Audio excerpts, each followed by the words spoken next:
El próximo tema que tenemos que ver para poder terminar el trabajo práctico son los recursos de estilo, los recursos expresivos, que están divididos en tres aspectos o en tres planos: plano fónico, plano sintáctico y plano semántico. El plano fónico, si relacionamos la palabra fono, ¿sí? Ese sufijo, ¿a qué hace referencia? A sonido. Entonces, son los recursos que los vamos a captar cuando los pronunciamos o los leemos en voz alta. Tienen, por ejemplo, este recurso que es la aliteración, que consiste en la repetición de los mismos sonidos para lograr efectos visuales y sonoros. Por ejemplo, dame contra el sañudo infierno una gracia lustral de iras y lujurias. ¿Qué noto acá? ¿Qué es lo que resalta cuando lo leo? Las letras R. Dame contra el sañudo infierno una gracia lustral de iras y lujurias. Es como que suena esa R permanente. Otra consonante que suele utilizarse mucho en la literación es la S. Cuando suena mucho ese sonido S. Y les doy otro ejemplo con el himno que cantamos nosotros, con nuestro himno nacional argentino, que dice así: oíd mortales el grito sagrado, oíd el ruido de rotas cadenas, ved en trono a la noble igualdad. Tienen todas esas R que se notan, ¿no?, en esos sonidos como con fuerza. El otro recurso es la anáfora, que consiste en la repetición de la palabra inicial de dos o más versos. Por ejemplo, en esta rima de Gustavo Adolfo Bécquer: hoy la tierra y los cielos me sonríen, hoy llega al fondo de mi alma el sol, hoy la he visto y me ha mirado, hoy creo en Dios. No está completa, yo se las dije completa. ¿Qué palabra es la que se repite? El hoy. Y el otro recurso del plano fónico es la onomatopeya. ¿Qué es la onomatopeya? Consiste en la imitación de sonidos o movimientos reales por medio del ritmo o de los sonidos de las palabras. Hay onomatopeyas que son más cotidianas, como por ejemplo decir crash y que estoy queriendo decir que algo se rompió. O si yo digo boom, es como una bomba. O si yo digo bang, es un disparo. Después tienen las onomatopeyas de animales, que es la imitación de los sonidos de los que realizan los animales. Y estas onomatopeyas son como más literarias.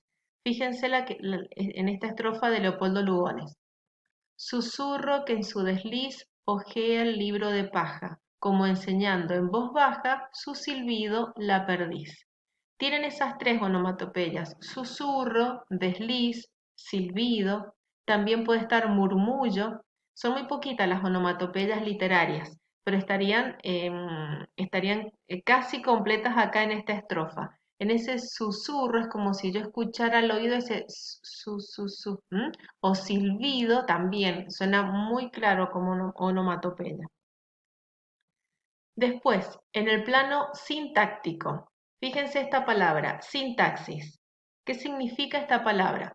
Sin es un prefijo que significa con y taxis significa orden. Entonces sería en el plano que se desarrolla con orden, que es el orden sintáctico de la oración. Acá tenemos varios recursos más. Dos que son opuestos entre sí: asíndeton y polisíndeton. Asíndeton, el prefijo a significa sin nexos. Y poli es mucho, polisíndeton, muchos nexos o muchos conectores. Fíjense acá en asíndeton. ¿Qué tenemos? Que se omiten los nexos para dar un mayor sentido a la frase. Generalmente el nexo que se utiliza es el conector I, el copulativo. En este caso está omitido para darle mayor sentido a la frase, es decir, que aparece como una enumeración. Fíjense: ruega generoso, piadoso, orgulloso, ruega casto, puro, celeste, animoso. Acá al final de cada enumeración tendría que haber una I, y sin embargo no está, porque da mayor peso, mayor sentido, como que sobrecarga. Y en Polisíndeton también tenemos un ejemplo del mismo autor, de Rubén Darío, que es lo opuesto, multiplica los nexos repitiendo más de los necesarios. Este poema completo de Rubén Darío es muy lindo. Dice así: ser y no saber nada, y ser sin rumbo cierto, y el temor de haber sido, y un futuro terror, y el espanto seguro de estar mañana muerto, y sufrir por la vida, y por la sombra, y por lo que no conocemos y apenas sospechamos. Fíjense la multiplicación de íes que hay en toda la estrofa.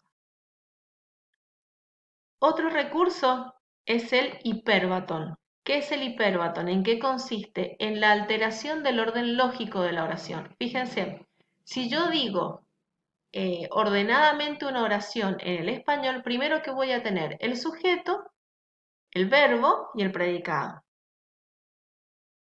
Pero el hipérbaton, ¿qué es lo que hace? Desordena ese orden lógico, la oración se puede entender. Por ejemplo, si yo digo, Juan juega en su casa, yo puedo dar vuelta a la oración y puedo decir, en su casa juega Juan, o juega en su casa Juan, y la oración sigue teniendo sentido.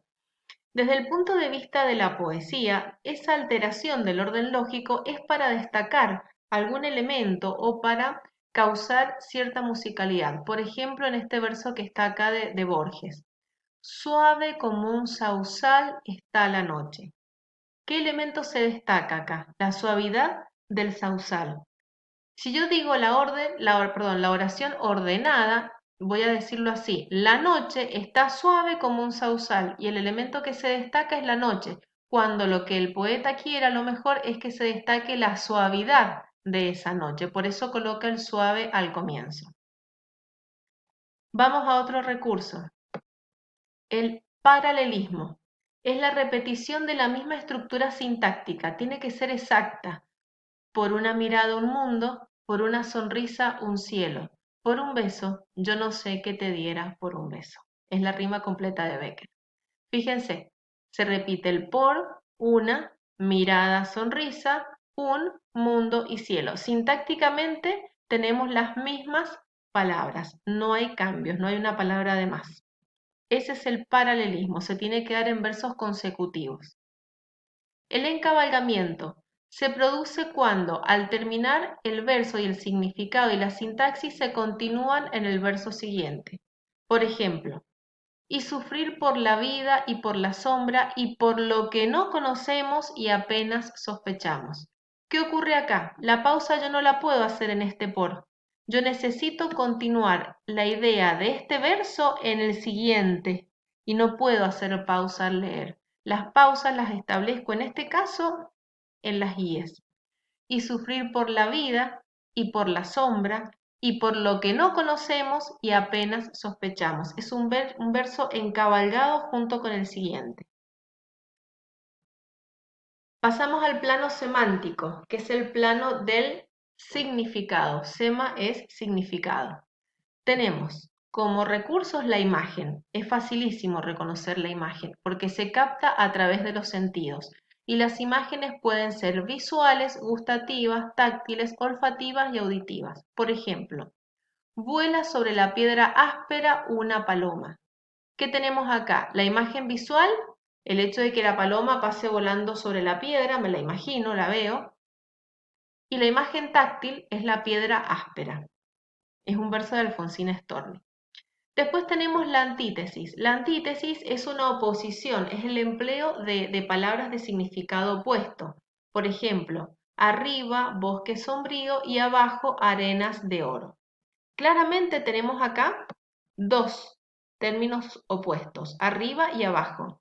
Pero fíjense, si buscamos algo como más sutil, si yo digo bosque sombrío, ¿cómo es ese bosque? Un bosque oscuro, en penumbras, me lo imagino, ¿no es cierto? Y si yo digo arenas de oro, me imagino algo brillante. Entonces acá, en esas dos imágenes también tengo una antítesis. Vamos a la hipérbole, otro recurso de estilo. La hipérbole es cuando se utilizan palabras exageradas para expresar una idea que sobrepasa el límite de lo verosímil, de lo creíble. Dicho de otra forma, la hipérbole es una exageración. Por ejemplo, en este verso de Lope de Vega, que dice así: Yo soy, villanos, el asombro del orbe, hoy tiemblan justamente las repúblicas todas. Yo soy villanos, villanos se dirige a la gente que vive en la villa, hacia el costado de las montañas. Yo soy villanos, el asombro del orbe, el asombro del mundo, orbium es mundo, el asombro del mundo. Hoy tiemblan justamente las repúblicas todas, hoy tiemblan todos porque yo estoy acá, todos le temen. Esa es una exageración. Podemos decir, por ejemplo, un pedacito de un poema de Francisco de Quevedo que dice: Érase una vez un hombre a una nariz pegado, érase una vez una nariz superlativa, un naso narigón mal narigado. Eso que está hablando, ¿qué es lo que está diciendo? Que es una nariz pegada a un hombre y no, perdón, que es un hombre pegado a una nariz y no al revés. Es tan grande la nariz que excede el tamaño del hombre. Otra hipérbole. O por ejemplo, hipérboles cotidianas. Me muero si te vas, me muero de amor. Nadie se muere. Vamos a otro recurso. El apóstrofe o invocación. El apóstrofe es cuando se apela a la segunda persona, al tú. Va entre comas, ¿sí? Dice: para y óyeme, oh sol, yo te saludo. Ese es un apóstrofe. O por ejemplo, oíd mortales el grito sagrado. Ese mortales va entre comas, estoy invocando a un tú. La personificación, que consiste en atribuir conductas humanas a algo que no lo es. Por ejemplo, la mañana mansita entró en mi pieza. La piedra llora junto con mi pena. ¿Sí? Le estoy atribuyendo conductas humanas a algo que no lo es. La interrogación retórica es una oración enunciativa transformada en interrogativa. Este recurso ya lo conocen, lo han visto en el texto argumentativo. Por ejemplo, ¿es este cielo azul de porcelana? ¿Es una copa de oro el espinillo? ¿O es que en mi nueva condición de grillo veo todo a lo grillo esta mañana? Otro recurso. Tenemos acá el adjetivo epíteto, que es un tipo especial de adjetivo que me indica una característica que está como obvia en el sustantivo. Por ejemplo, redonda rueda de luna. Todas las ruedas son redondas, no pueden ser de otra forma. O por ejemplo, si yo digo nieve blanca o noche oscura. La derivación es cuando se utilizan palabras que pertenecen a la misma familia. Por ejemplo, sombra, sombrías. Es como un derivado. La repetición es cuando se reitera la misma palabra. Todo creía, todo y todo daba. Y vamos acá a estos que son más complejos. La comparación es establecer una relación de semejanza entre dos términos y el nexo comparativo más frecuente es el cómo. Y el espejo de tenues resplandores es como un remanso en la sombra. O por ejemplo, si yo digo, el caballo es veloz como un relámpago. Ahí utilizo el cómo. La metáfora es cuando se sustituyen palabras o conceptos debido a la semejanza que tienen entre sí. Tenemos dos tipos de metáfora, la pura y la impura. La metáfora impura es cuando yo nombro los dos términos, el real y el figurado. Por ejemplo, digo, A es B. La guitarra es un pozo con viento en vez de agua. O por ejemplo, si digo, el caballo es un relámpago. Le saqué el cómo, no lo está comparando, ya lo eleva a un grado más. Y la metáfora pura es cuando desaparece el elemento A, o sea, desaparece el elemento real, desaparece el término caballo. Yo puedo decir, el relámpago corre por la pampa. Y ahí automáticamente deduzco que es un caballo. Y acá, por ejemplo, tienen otra versión de acá de metáfora pura. Ríense las fuentes tirando perlas a las florecillas que están más cerca. Esos serían los recursos de estilo más comunes y los que más vamos a utilizar. Después les explico metonimia y sinécdoque, que son bastante más complejos.